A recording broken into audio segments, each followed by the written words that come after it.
1 Samuel 25. Now Samuel died, and all Israel assembled and mourned for him, and they buried him in his house at Ramah. Then David rose and went down to the wilderness of Paran. And there was a man in Maon, whose business was in Carmel. The man was very rich. He had 3,000 sheep and 1,000 goats. He was shearing his sheep in Carmel. Now the name of the man was Nabal, and the name of his wife Abigail. The woman was discerning and beautiful, but the man was harsh and badly behaved. He was a Calebite. David heard in the wilderness that Nabal was shearing his sheep. So David sent 10 young men, and David said to the young men, "Go up to Carmel, and go to Nabal and greet him in my name, and thus you shall greet him. Peace be to you, and peace be to your house, and peace be to all that you have. I hear that you have shearers. Now your shepherds have been with us, and we did them no harm, and they missed nothing all the time they were in Carmel. Ask your young men, and they will tell you. Therefore, let my young men find favor in your eyes, for we come on a feast day. Please, give whatever you have at hand to your servants, and to your son David." When David's young men came, they said all this to Nabal in the name of David, and then they waited. And Nabal answered David's servants, "Who is David? Who is the son of Jesse? There are many servants these days who are breaking away from their masters. Shall I take my bread and my water and my meat that I have killed for my shearers and give it to men who come from I do not know where?" So David's young men turned away and came back and told him all this. And David said to his men, "Every man strap on his sword."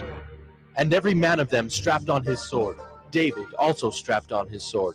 And about 400 men went up after David, while 200 remained with the baggage. But one of the young men told Abigail, Nabal's wife, "Behold, David sent messengers out of the wilderness to greet our master, and he railed at them. Yet the men were very good to us, and we suffered no harm, and we did not miss anything when we were in the fields, as long as we went with them. They were a wall to us both by night and by day, all the while we were with them keeping the sheep.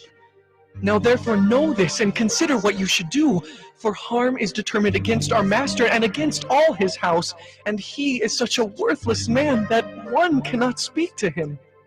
Then Abigail made haste, and took 200 loaves, and 2 skins of wine, and 5 sheep already prepared, and 5 seahs of parched grain, and 100 clusters of raisins, and 200 cakes of figs, and laid them on donkeys.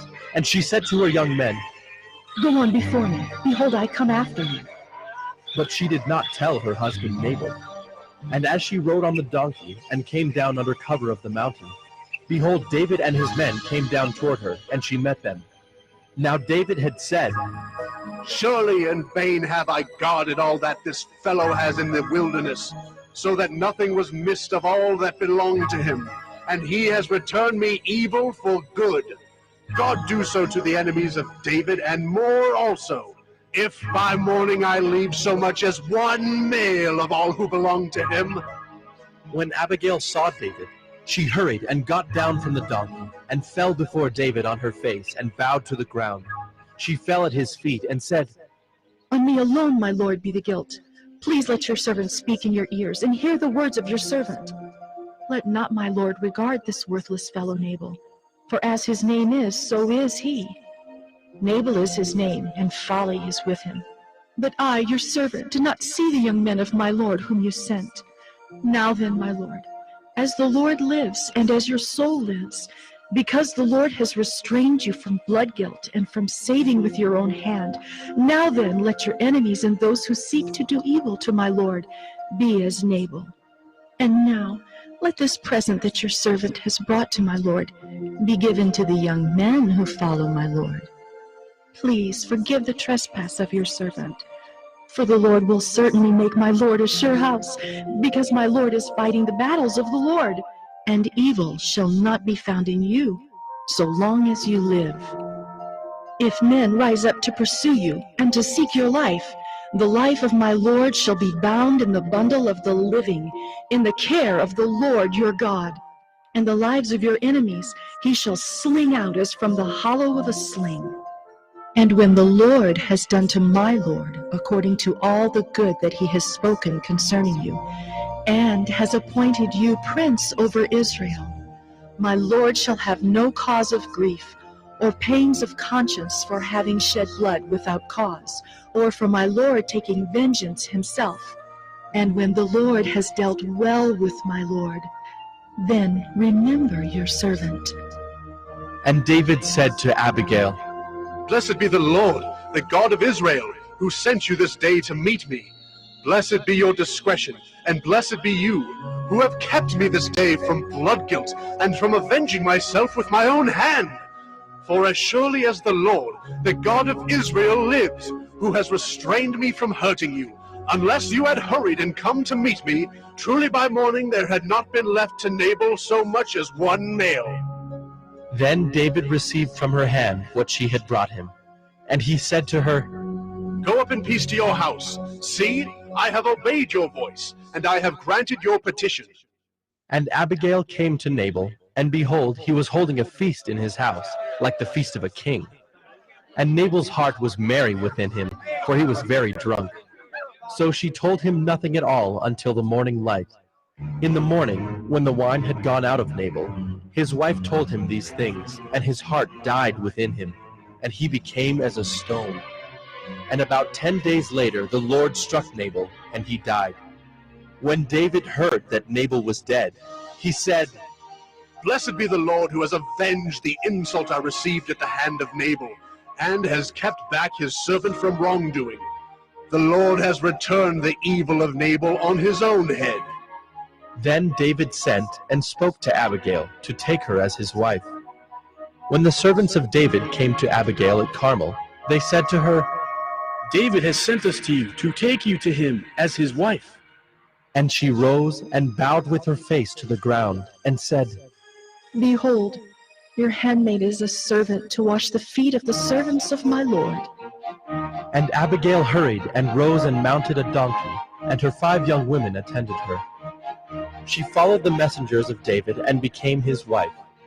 David also took Ahinoam of Jezreel, and both of them became his wives. Saul had given Michal his daughter, David's wife, to Paltai the son of Laish, who was of Galim.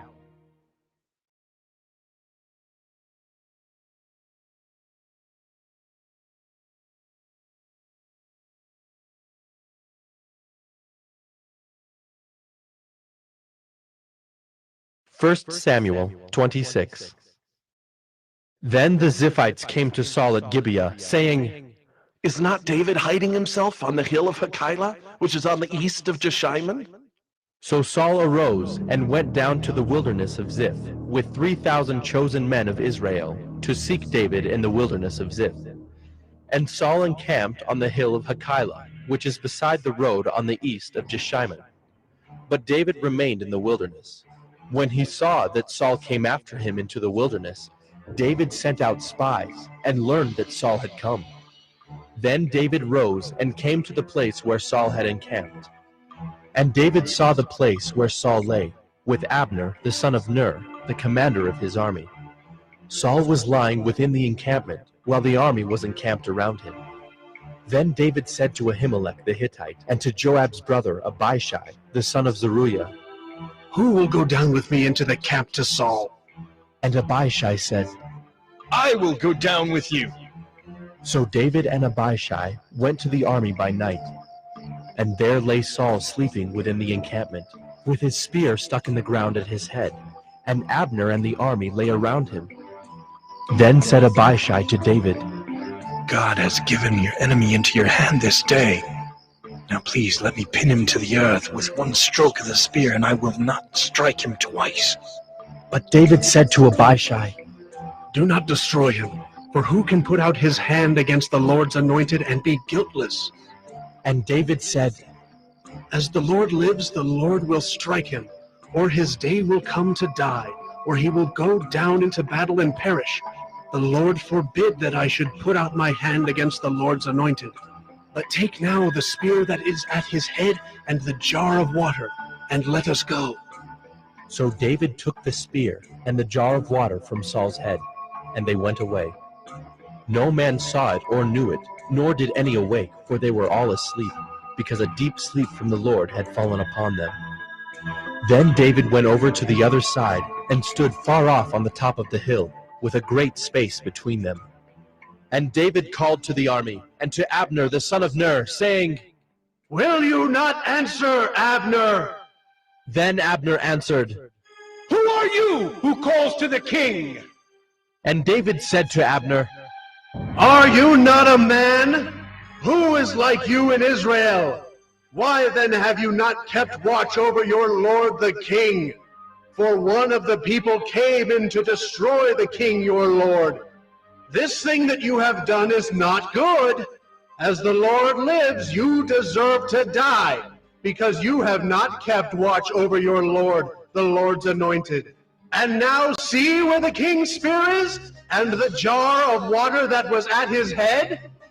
Saul recognized David's voice, and said, Is this your voice, my son David? And David said, It is my voice, my lord, O king. And he said, Why does my lord pursue after his servant?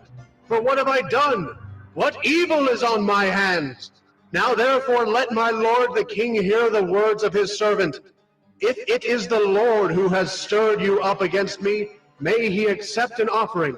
But if it is men, may they be cursed before the Lord. For they have driven me out this day, that I should have no share in the heritage of the Lord, saying, Go serve other gods. Now therefore, let not my blood fall to the earth away from the presence of the Lord, for the king of Israel has come out to seek a single flea, like one who hunts a partridge in the mountains. Then Saul said, I have sinned. Return, my son David, for I will no more do you harm, because my life was precious in your eyes this day. Behold, I have acted foolishly, and have made a great mistake. And David answered and said, Here is the spear, O king. Let one of the young men come over and take it. The Lord rewards every man for his righteousness and his faithfulness, for the Lord gave you into my hand today, and I would not put out my hand against the Lord's anointed. Behold, as your life was precious this day in my sight, so may my life be precious in the sight of the Lord, and may he deliver me out of all tribulation. Then Saul said to David, Blessed be you, my son David. You will do many things and will succeed in them. So David went his way, and Saul returned to his place.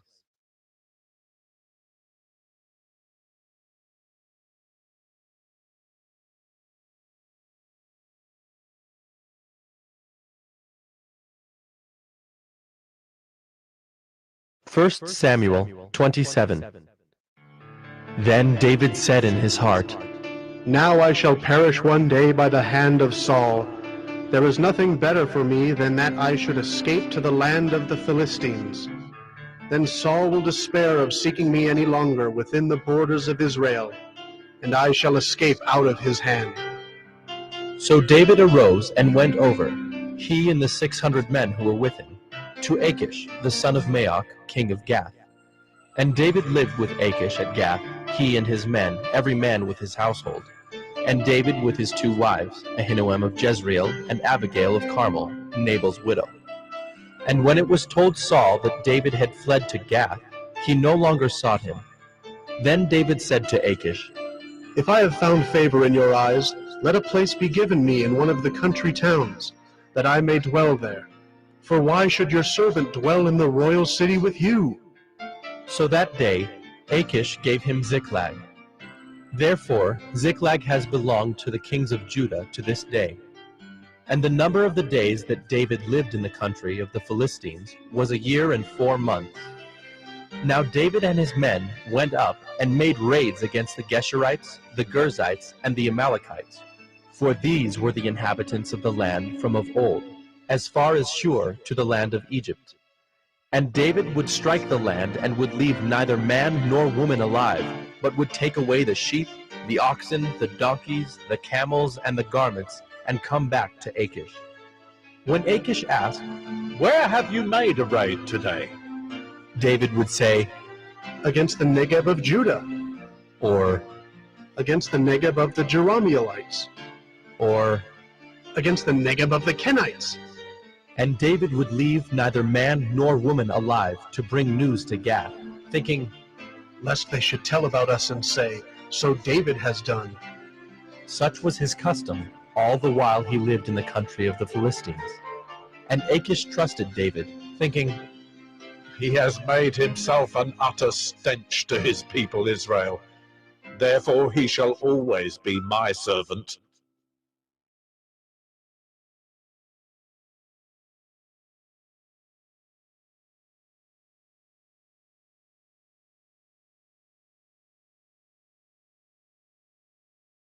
First Samuel 28.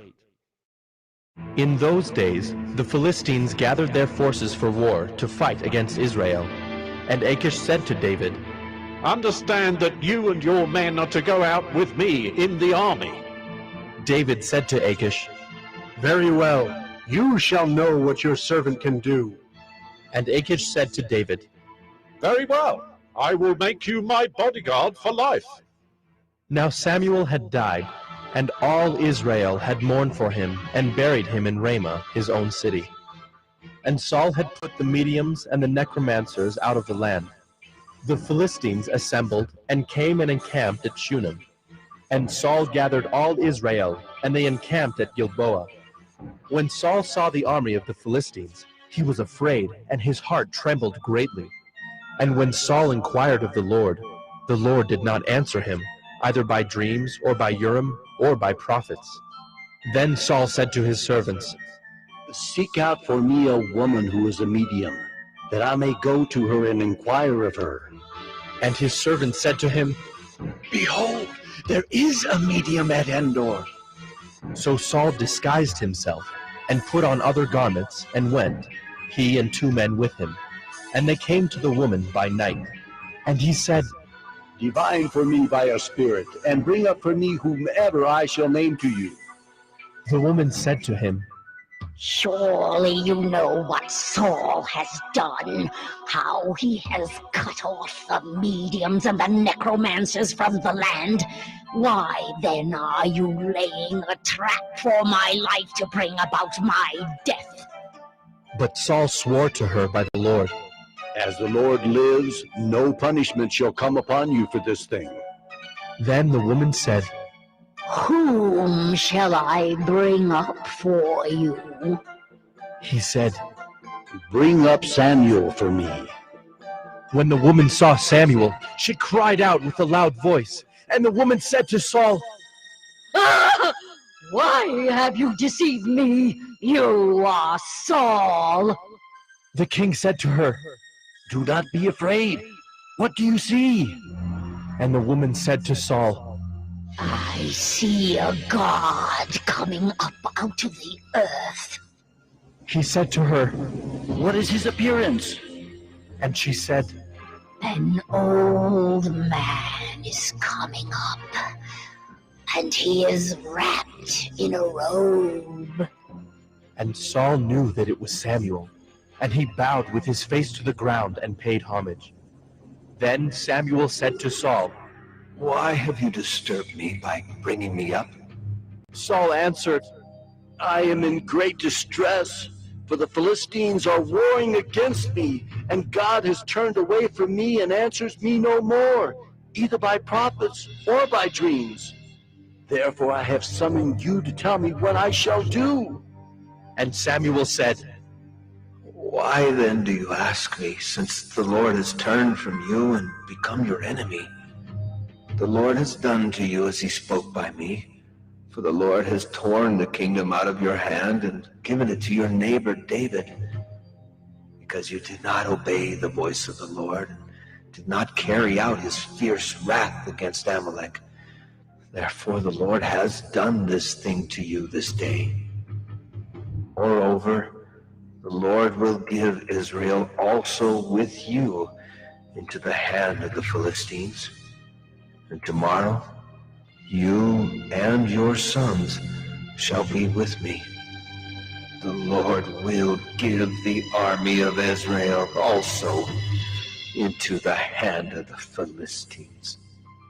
Then Saul fell at once, full length on the ground, filled with fear because of the words of Samuel. And there was no strength in him, for he had eaten nothing all day and all night.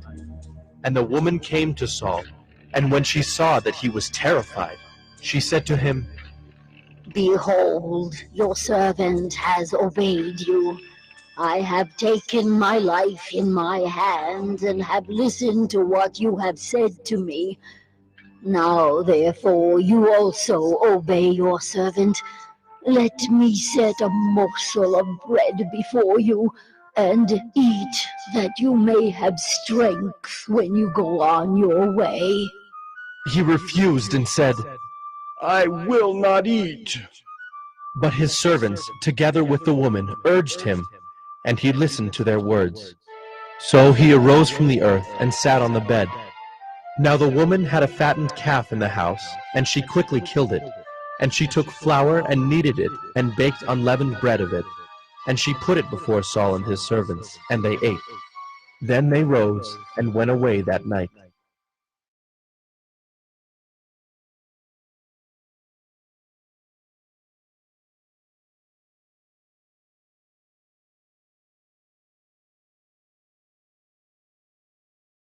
First Samuel 29.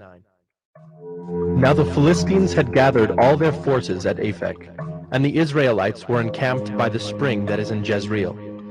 As the lords of the Philistines were passing on by hundreds and by thousands, and David and his men were passing on in the rear with Achish, the commanders of the Philistines said, What are these Hebrews doing here?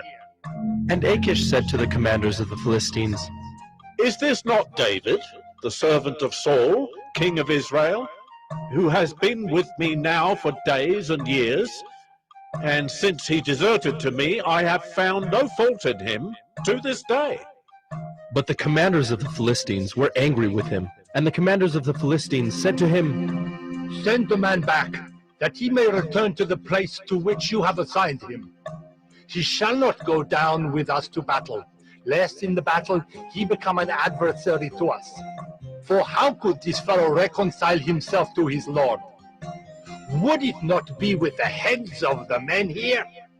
Is not this David of whom they sing to one another in dances? Saul has struck down his thousands, and David his 10,000s. Then Achish called David and said to him, As the Lord lives, you have been honest, and to me it seems right that you should march out and in with me in the campaign. For I have found nothing wrong in you from the day of your coming to me to this day. Nevertheless, the lords do not approve of you. So go back now and go peaceably, that you may not displease the lords of the Philistines. And David said to Achish, But what have I done? What have you found in your servant from the day I entered your service until now, that I may not go and fight against the enemies of my lord the king? And Achish answered David and said, I know that you are as blameless in my sight as an angel of God. Nevertheless, the commanders of the Philistines have said, He shall not go up with us to the battle. Now then, rise early in the morning with the servants of your Lord who came with you, and start early in the morning, and depart as soon as you have light. So David set out with his men early in the morning to return to the land of the Philistines. But the Philistines went up to Jezreel.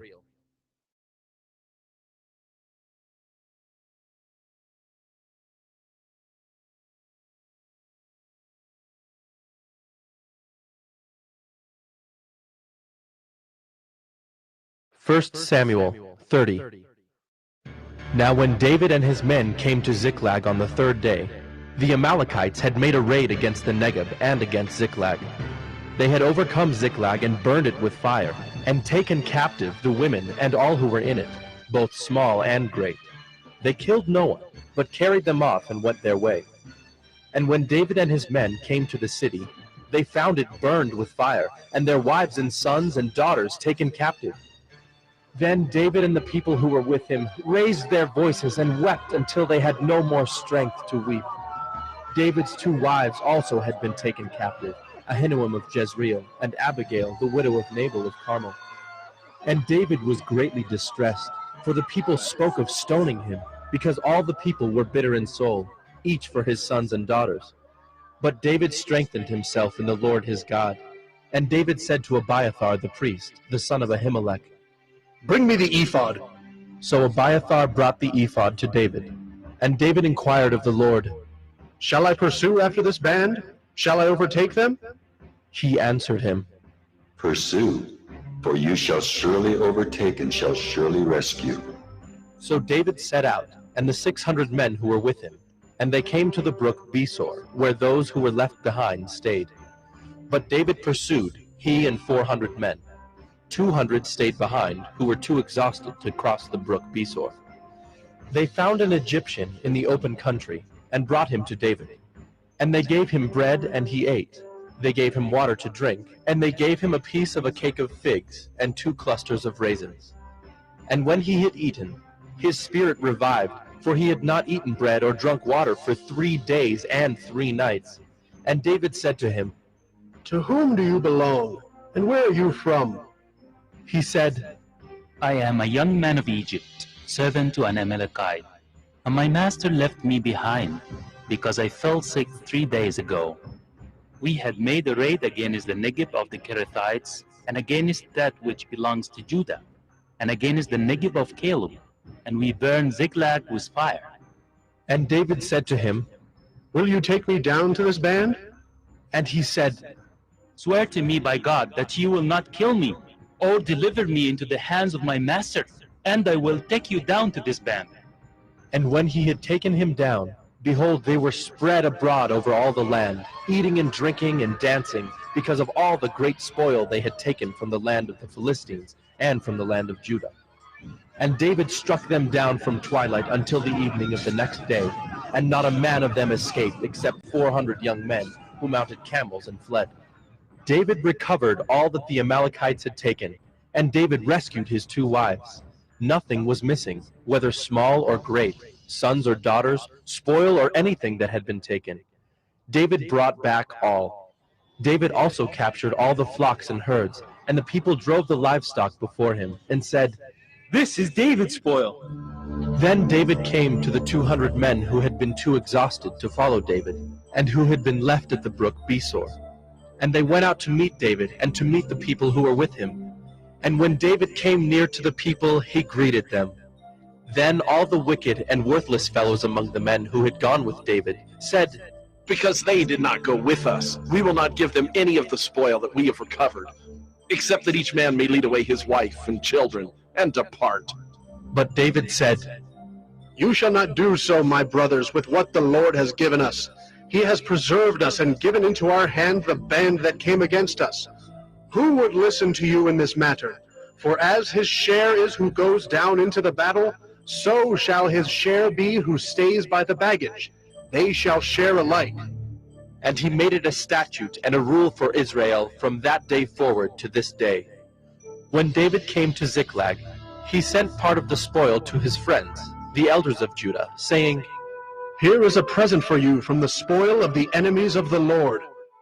It was for those in Bethel, in Ramoth of the Negeb, in Jadar, in Aroer, in Siphmoth and Eshtemoa, in Rachel, in the cities of the Jerahmeelites, in the cities of the Kenites, in Hormah, in Bor-Ashan, in Athak, in Hebron, for all the places where David and his men had roamed.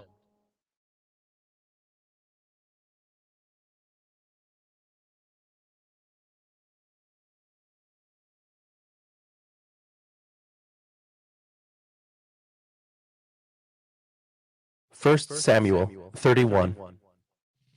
Now the Philistines fought against Israel, and the men of Israel fled before the Philistines, and fell slain on Mount Gilboa. And the Philistines overtook Saul and his sons, and the Philistines struck down Jonathan and Abinadab and Melchi-Shua, the sons of Saul. The battle pressed hard against Saul, and the archers found him, and he was badly wounded by the archers. Then Saul said to his armor-bearer, "Draw your sword and thrust me through with it, lest these uncircumcised come and thrust me through and mistreat me." But his armor-bearer would not, for he feared greatly. Therefore Saul took his own sword and fell upon it. And when his armor-bearer saw that Saul was dead, he also fell upon his sword and died with him. Thus Saul died, and his 3 sons, and his armor-bearer, and all his men on the same day together. And when the men of Israel, who were on the other side of the valley, and those beyond the Jordan, saw that the men of Israel had fled, and that Saul and his sons were dead, they abandoned their cities and fled. And the Philistines came and lived in them. The next day, when the Philistines came to strip the slain, they found Saul and his 3 sons fallen on Mount Gilboa. So they cut off his head and stripped off his armor and sent messengers throughout the land of the Philistines to carry the good news to the house of their idols and to the people. They put his armor in the temple of Ashtaroth, and they fastened his body to the wall of Bethshan. But when the inhabitants of Jabesh Gilead heard what the Philistines had done to Saul, all the valiant men arose and went all night and took the body of Saul and the bodies of his sons from the wall of Bethshan. And they came to Jabesh and burned them there. And they took their bones and buried them under the tamarisk tree in Jabesh, and fasted 7 days.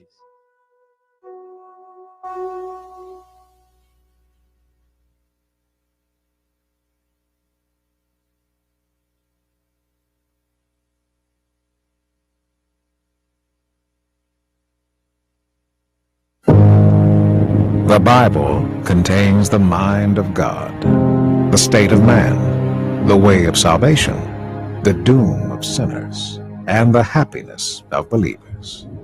Its doctrines are holy, its precepts are binding, its stories are true, and its decisions are immutable. Read it to be wise, believe it to be safe, and practice it to be holy. It contains light to direct you, food to support you, and comfort to cheer you. It is the traveler's map, the pilgrim's staff, the pilot's compass, the soldier's sword, and the Christian's charter. Here, paradise is restored, heaven opened, and the gates of hell disclosed. Christ is its grand subject, our good the design, and the glory of God its end. It should fill the memory, rule the heart, and guide the feet. Read it slowly, frequently, and prayerfully.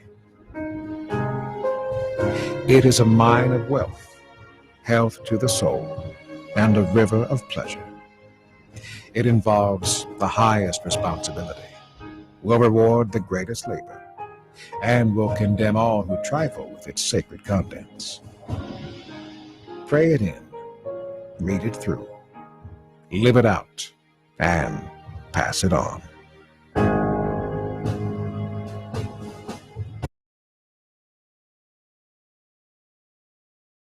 The books of 1st and 2nd Samuel. They're 2 separate books in our modern Bibles, but that division is due simply to scroll length. It was originally written as one coherent story.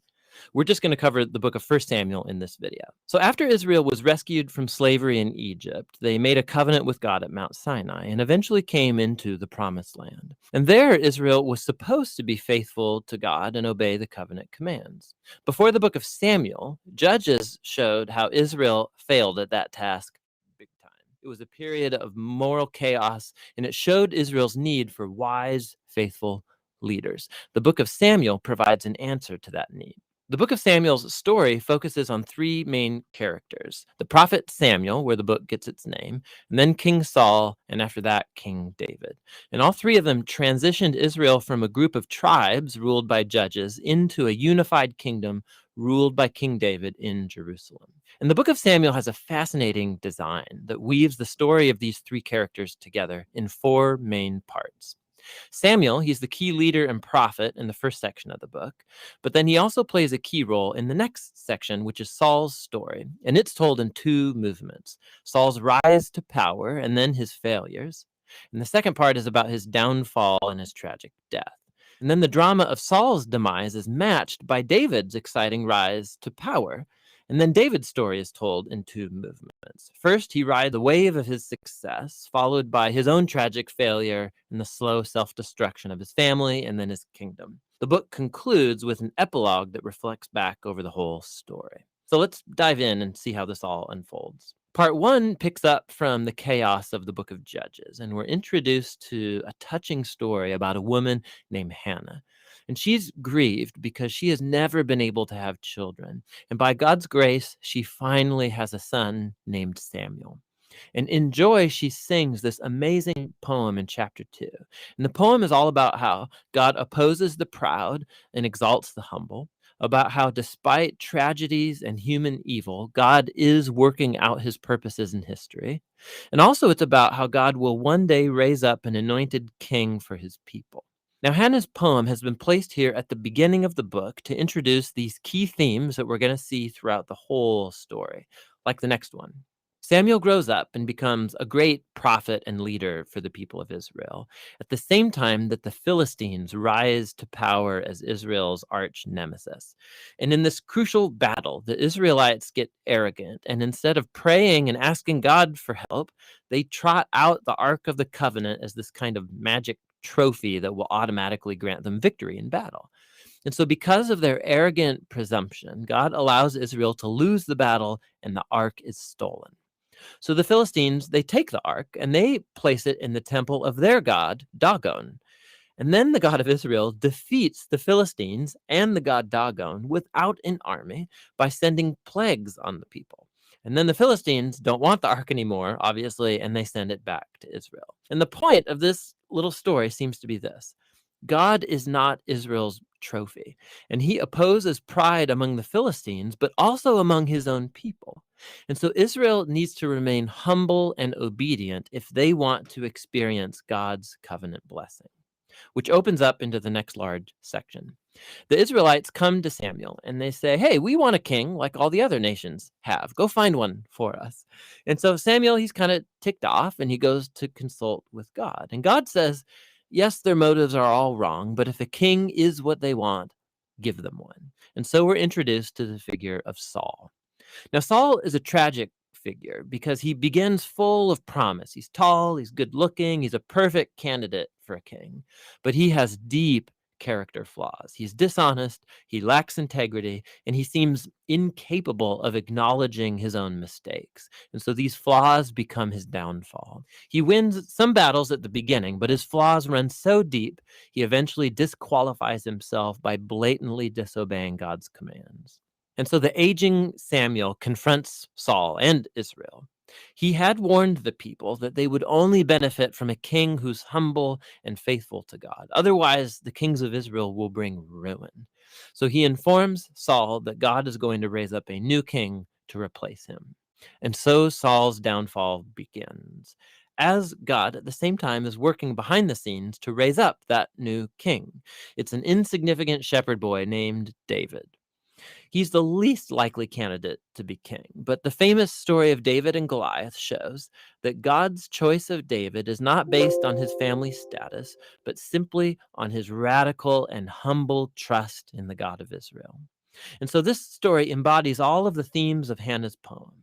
Proud Saul and Goliath are brought low, while humble David is exalted. From here, we watch Saul slowly descend into madness, while David rises to power. So David starts working for Saul as a general, and he's winning all of the battles, and he's also winning all of the fame. And so Saul gets jealous, and he starts chasing David around, hunting him, trying to kill him. David's done nothing wrong. And so David simply runs and waits in the wilderness. And here we see David's true character. He has multiple opportunities to kill Saul, but he doesn't.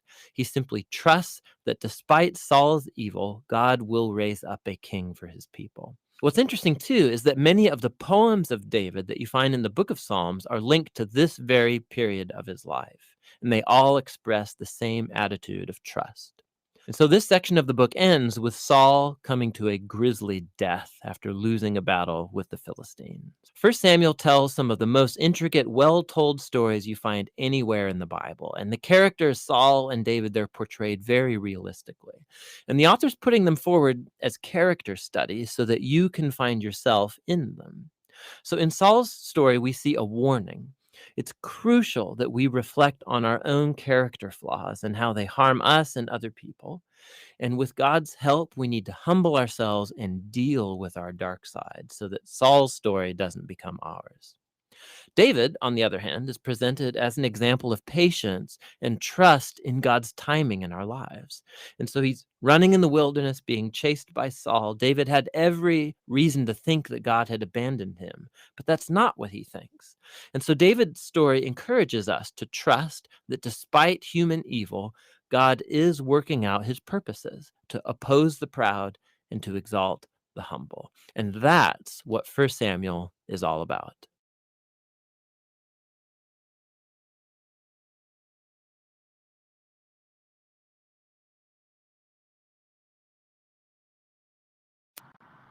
At the start of 1 Samuel, God's people were in a complete mess, doing whatever evil they wanted to, because there was no king in the land. Then we zoomed in on a woman called Hannah who cried out to the Lord for help. And God answered her by providing her with a son called Samuel. Hannah burst into a song of praise, saying, "My heart rejoices in the Lord. There is no one like the Lord. There is no God like our God."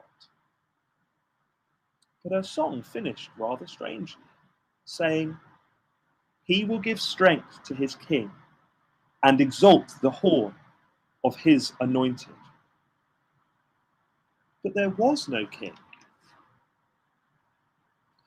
When Samuel grew up, the Lord used him in extraordinary ways, the most extraordinary being this: the Lord revealed himself to Samuel through his word, and his word came to all Israel. But God's people ignored his word and so treated God terribly. Instead of worshipping him and being ruled by him, they treated him like a lucky charm to be toyed with instead of worshipped. And so, to bring them to their senses, God allowed them to be defeated terribly in a battle by the Philistines. And the ark of God was captured and taken into the Philistine country. But there, the Lord defeated all of his enemies, the gods, rulers, and cities of the Philistines, because the Lord alone defeated his enemies. The Lord was Israel's perfect ruler. But even so, God's people still rejected him as king. They said, "We want a different king."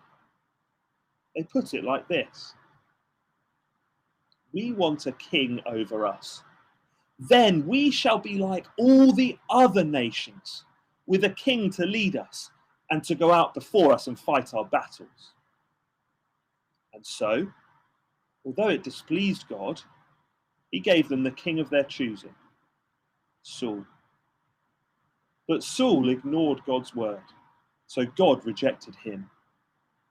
Samuel put it like this: "Because you have rejected the word of the Lord has rejected you as king." The Lord went on to choose and anoint a new king called David. Now, he wasn't the most impressive person in his family, so it would have been easy to miss him. That's because people look at the outward appearance, but the Lord looks at the heart. And David's heart trusted the Lord. And so God chose him to be the future king. Now the Philistines were back to fight God's people, and this time they had a 10-foot tall giant called Goliath to fight for them. Everyone was terrified to fight him, except little David, who thought, I can beat him because the Lord will give me strength. And then the whole world will know that there is a God in Israel.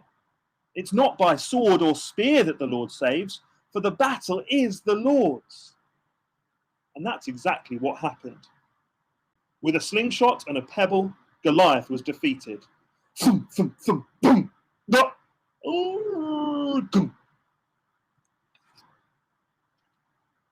Pretty much from that moment on, Saul was jealous of David and wanted to kill him. So David ran away.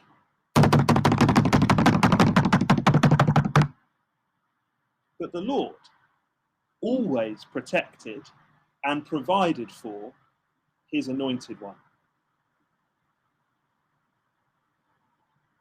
Now, not everyone treated David, the future king, like that. For example, Prince Jonathan, who was Saul's son, and most people expected to be the future king of Israel, loved David. He loved him so much that he promised to be on David's team. He gave him his sword, his spear, his royal robe, and even his future crown. Jonathan said, "The Lord witness between you and me, and between your descendants and my descendants forever." It wasn't just Jonathan that went to David for protection and provision. His family, David's family, came too, but it wasn't just them. There were all sorts of others, waifs and strays, desperate men, foreigners, and all of them received God's protection because they'd come to God's king and said, "I'm with him." But it wasn't that way for Saul and all who were with him. They all died in a terrible battle. So there you have it. 2 kings. To which king would you say, "I'm with him"? The king God chose, or the king man chose?